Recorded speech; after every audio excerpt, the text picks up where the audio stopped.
Hi, this is my review of the Dungeon Under the Mountain, level 5. If you haven't seen my other reviews of the other levels of the Dungeon Under the Mountain, I recommend that you check out the links in the description below. This level, like the other levels, is still within the theme of the Dungeon Under the Mountain. However, it also feels significantly different. Now let's talk about the quality of the PDF.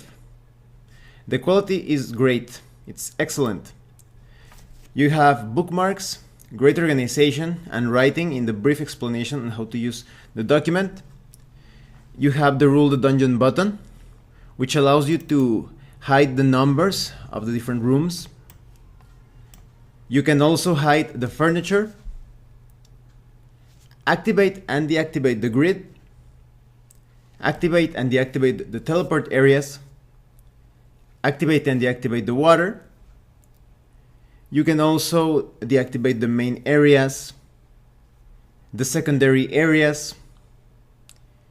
You can deactivate the fill as well, and toggle between white and yellow colors. Or you could deactivate everything or just a few elements of the maps. You also have a legend displaying the different symbols on the sections of the map. And you have a summary, which is basically a division by squares or quadrants of the different sections of the dungeon. So this is clickable, so if you want to go to a particular section of the level 5, you just need to click on it and it will be quite fast for you to go to that area that the player characters are currently exploring. And with all of those different teleport areas, this is going to be very useful to quickly jump from one section to the other. Now let's talk about level 5 itself. You can see this central area, a sort of hub, with this pentagram in the middle. I think this is a great hub to have some item or non-player character of interest at the center. Perhaps there is a prisoner that is being kept inside this magical circle by some sort of energy field or force field. Or maybe there's some sort of treasure, some sort of item, or a switch that the player characters need to activate. Or maybe there is an outsider, maybe a being composed of the 4 elements of nature, and the player characters need something from this strange creature. And all of this could be kept inside this circle of sorts. And in order to release this non-player character or this treasure or switch or whatever, the player characters need to go to different sections of this dungeon, perhaps in a particular sequence, as revealed through clues and myths and legends, to release this item or prisoner of interest. You could give an elemental theme to the entire level 5. You could have your own version of the Temple of Elemental Evil. Because if we take a look, for example, at the northwest quadrant, you see that this area is almost completely submerged. So maybe this part of the dungeon represents the element of water. Maybe you will find some water elementals or some aquatic and amphibious enemies that you'll have to deal with if you want to reach something of importance in this particular area. Maybe some sort of magical crystal that if you cast some spell on it or use some magical item on it, you deactivate one part of this force field at the central hub. If we take a look at the northeast part of the dungeon, of this particular level, you can see that the element of earth could be quite well represented here. You see these natural caverns. There is even some sort of sarcophagus here. So maybe you can find some elemental enemies, maybe, or even some enemies that burrow like Umber Hulks, perhaps a surprise bullet, or maybe some undead creatures as well. I've seen that in many cases they also use undead to represent the element of earth, maybe because they are buried there. If we go to the southeast section, maybe this could represent the element of air.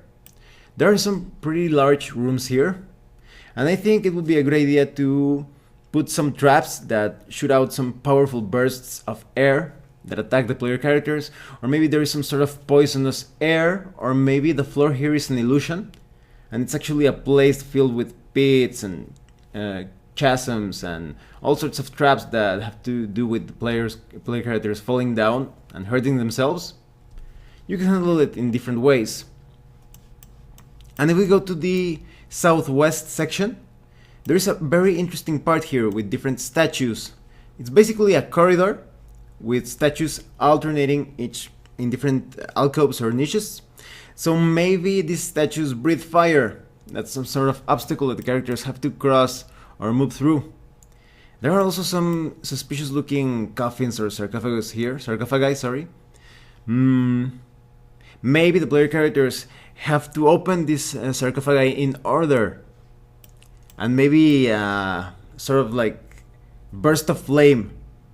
It comes out of one of these sarcophagi if the player characters do not open them in a particular order. So as you can see, it's very easy to work an elemental theme around the different sections of this level 5 of the Dungeon Under the Mountain. But you can handle it in many other different ways, maybe just swapping the themes. Maybe it doesn't have to do with the 4 elements of nature. Maybe it has to do with light and darkness, but also chaos and order.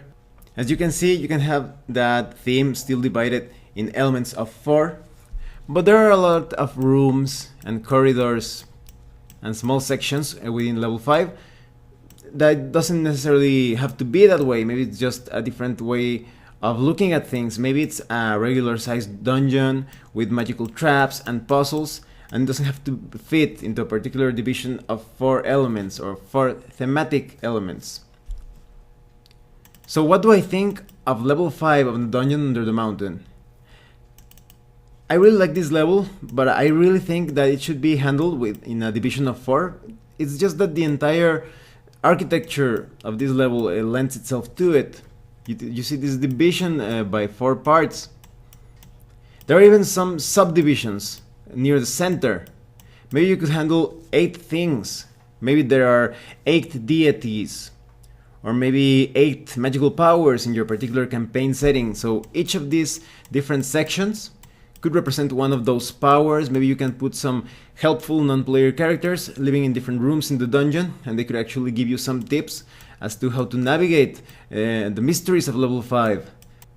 So I highly recommend that you get level 5 for the Dungeon Under the Mountain.